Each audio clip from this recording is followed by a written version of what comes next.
Good morning, it's Devorah, it's InStory, and I'm here with a hi to in just a minute because, day in the life is part of the experience of coming on live. Here's Hector saying good morning to you. Um, so each day I come on at 9 a.m. on Facebook, and what I try to do is to kind of be present in the moment and kind of trust my own intuition and connect to what's going on and coming to me, what I'm seeing, experiencing, feeling, to encourage you to look up and to also trust your own intuition. It's kind of a combination of looking up and out around you and also looking inward and trusting that inner guidance. One of the things we've been discussing in my community, my InStory group and my InStory leadership team is, how do you lead with your intuition? How do you emanate from that place of intuition? And what does that mean to do that? And then the other thing I've been thinking about is, what does it mean to take a leap? When someone new comes to join the InStory Way group, it's a leap. To join, Rita, I was just thinking about you and you took a big leap. That's so amazing. Rita, you have amazing intuition and timing. Because I was just talking about your leap and your concept of leaping. And I think that this idea of that when you have a vision, something calling you, the world around us has this way of infiltrating to some extent to kind of hold us fast to where we are. There is a pull to stay where you are. And and I think what's happening now for a lot of us is that we're being kind of called to lead from a part of ourselves that we didn't lead from before. Hi, Susan. Meaning almost all of the women that I work with, when we look back into our lives, we see that we've always had these very unique, creative, spiritual, intuitive gifts. Only because of the way the world was, we mostly didn't lead with those gifts. It's not that they weren't there. It's just often they were in the background or kept hidden. And now we're really being called forward to lead with these elevated gifts, these gifts of intuition, spirituality, creativity, imagination, vision, all of these kind of soul story gifts, I like to say. And I've been talking a lot about what does it mean to live your soul story. And I think that for a lot of us, we have lived really good lives. Like, seriously, we have done amazing work and we have gotten up over and over out of crazy things. Honestly, we have not had boring lives. We have been travelers in this journey of life, and we have wisdom. We have wisdom to share. I feel like we're getting back to this concept that as you get older, you actually have more wisdom. What a concept, right? It's just that there's been a lot of time in this youth culture that only the young and new has value. And now I think it's the old and new. Like, we're older, but we have this new vision. And I think for me, it's like this thing we've come into the world with, that we have this pure soul that is extremely elevated and bright and shiny, and that when you clean it off, so to speak, clean off the gunk of the culture and the society and the struggles and so forth, when you clean that off, that it's like polishing a diamond. It's shining, and that light is being called forward into the world.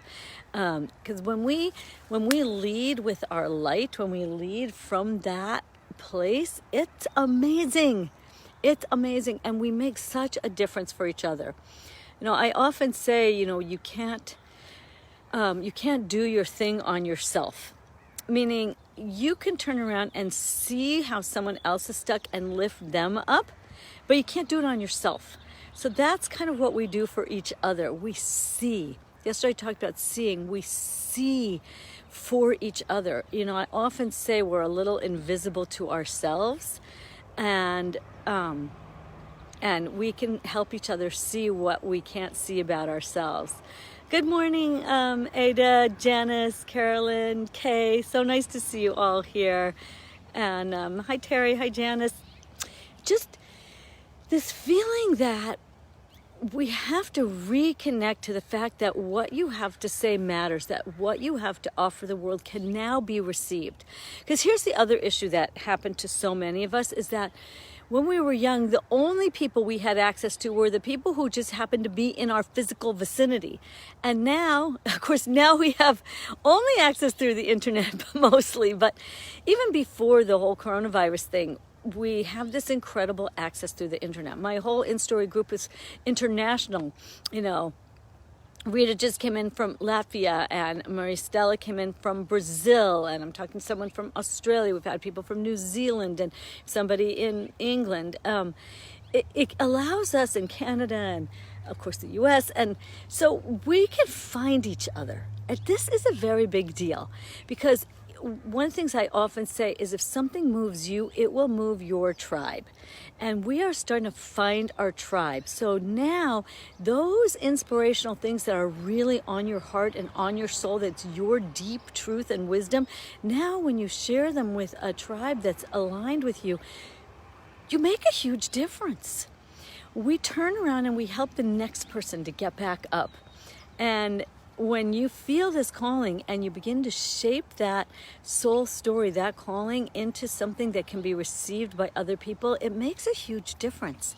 And we're now also learning that we can pay each other money for transformational work, that we're both worth it on both ends. Like, I'm worth it to invest in myself, and I'm worth it that people invest to work with me. Like, both sides of the equation are turning a kind of worthiness, an unworthiness story on its head. So I just love all this so much. And in the midst of it all, part of what helps us is our story. And when you look back on your life and your story, you will see that you are extremely resilient, that you have found incredible ways all your life to get back up.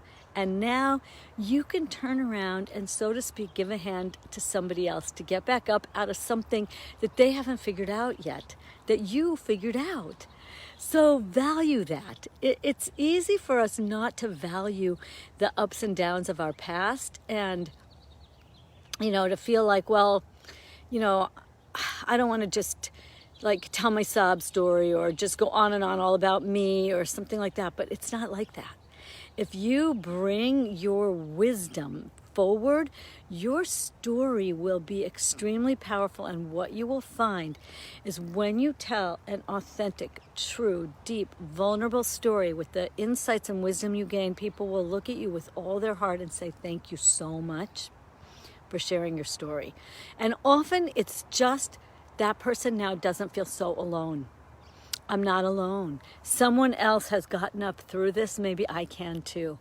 Your story is your ticket out of being stuck. It's your ticket out of perfectionism. Your story is the key to what gives you the power to make a difference for the next person. And because here's what I've also seen is we have worked really hard on ourselves. That's how we've gotten back up. And so you're welcome, Victoria. I think that's a big part of our work, is to lift each other up, not to pull each other down. We've been shamed and blamed enough. We don't need to do that anymore. Let's not do that.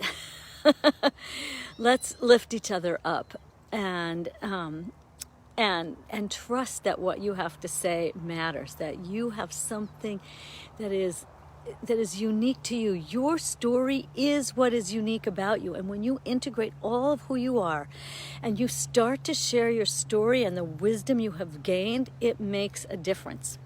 You know, one of the things I do, hi Audrey, hi Carol, hi Susan. One of the things I do is I host international interview series. And in the beginning, I did this to build my business and to get experience and connection. And I interviewed very well-established entrepreneurs with email lists, you know, 5,000 or so, more or less. And a few years back, I went, okay, I got this. I know how to do this. I'm going to make this mine. And I believe the women I work with have something to say, and that what we each have to say matters, and that just because you aren't established on the internet yet doesn't mean that what you have to say has less value. So now the women who are building their vision and speaking their truth in my InStory Way community, they go on my InStory show, my international interview series. And when that happens, what it does is it shows your whole self that what you have to say really matters, that you don't have to hide anymore. One season, the theme was how to come out of hiding and dare to be seen, and we did trust your intuition. And this round in September, the one we're doing is called Living Your Soul Story in the Second Half of Life. How do we live our soul story? Not the one that someone else told us to live, not the just do it right, comply, be a good girl, show up, all that. No. You know, even how I lead my group, it's like it's not always so much the rules. And you know, I say the InStory Way is finally doing it your way, finding your voice, telling your story, and trusting that your wisdom and your insights matter. So there's no one like you. You are unique. You know, when people say to me, but there's so many other people doing this, I say, yes, and we need more. And no one will do it like you. So share your story. You know, I always end every single one of these videos by telling you to share your story, live your purpose, and be a blessing. And I really believe that when you do that, we become a blessing to each other. There's a point in this growth process that we get stuck and we can't get ourselves out of it. You get stuck in the spin cycle. I've had many coaches who have really moved me out of places where I've been stuck. And so that ability to get unstuck and to shine our light. Who's sad? Who's posting sad things?